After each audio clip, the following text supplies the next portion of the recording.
सन्मान्य आदरणीय सभासद बंधू आणि मान्यवर, खरं वेळ झालेला आहे, आभार नाही बोलायचं आहे, पण एक दोन गोष्टी तर बोलणं निश्चितच गरजेचं आहे असं वाटतं. एक वर्षापूर्वी मी फलटणला गेलो होतो आणि फलटणवरनं एक कारखाना पाहण्यासाठी औंधला गेलो.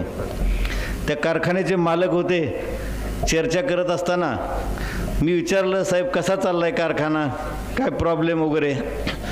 ते मालक म्हणले, रोंगे सर, कारखाना चालवताना काही प्रॉब्लेम नाही, पण प्रॉब्लेम आमच्यात आहे. मी म्हणलं, हा कसला प्रॉब्लेम?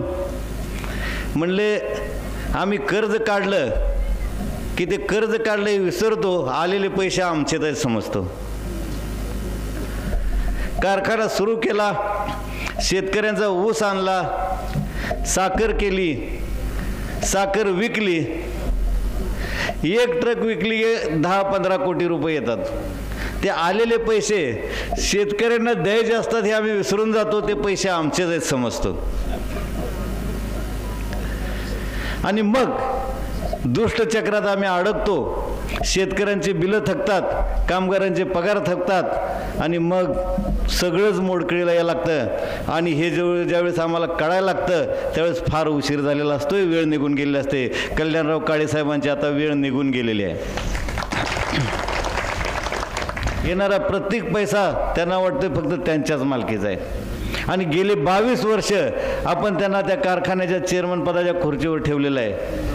त्यामुळे आता त्यांचा गैरसमज झालेला आहे, कारखाना त्यांच्याच मालकीचा आहे. पण कारखाना सहकारी आहे, तो सर्व आपल्या सभासदांचा मालकीचा आहे, हे ते विसरून गेलेले आहेत. आणि दुर्दैवानं आपण घामानं पिकवलेला ऊस, घाम गाळून पिकवलेला ऊस कारखान्याला दिलेला आहे.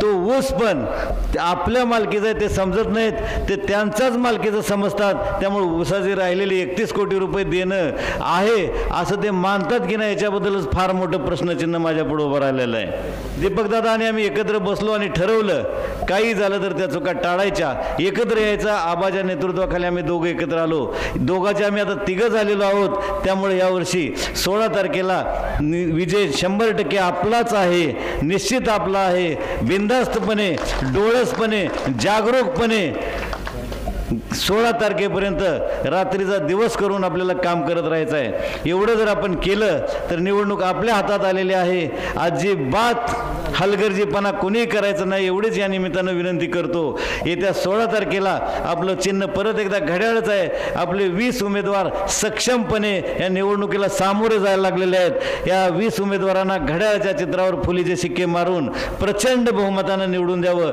एवढीच या निमित्तानं विनंती करतो. आणि त्यानंतर साजरा होणारा आनंद उत्सवामध्ये, गुलालाच्या उधळणीमध्ये आपण सर्वांनी सामील व्हावं हे अगोदरच आमंत्रण देतो, विनंती करतो आणि इथंच थांबतो. जय हिंद, जय महाराष्ट्र. धन्यवाद.